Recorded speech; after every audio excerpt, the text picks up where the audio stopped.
论多严重的哮喘，记住这2点，呼吸会一天天通畅起来。近期甲流流感高发，很多人的感染之后呢，出现发烧、咳嗽，反反复复，特别折磨人。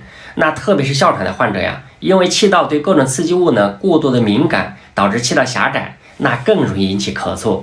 夜间和清晨呢，总是咳个不停，觉都睡不踏实，还经常的胸闷气喘，呼吸困难，严重的呢，甚至可能会危及到生命。那无论多严重的哮喘呢，想要呼吸更顺畅，大家一定要记好以下2点。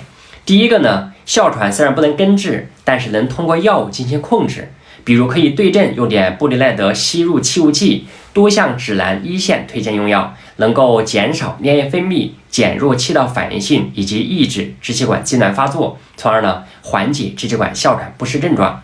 而且呢起效较快，安全性较高，2岁以上儿童和老人呢也都可以用。第二个呢，重点我们要避开过敏源。哮喘大多数呢跟过敏相关，我们得弄清楚自己致敏物是什么，比如宠物毛发、花粉、霉菌、尘螨等。那我们日常生活中呀，要尽量的避开，做好个人的一个防护。当然呢，平时呢也要避免剧烈的运动和情绪波动，以免诱发哮喘发作。大家记住了吗？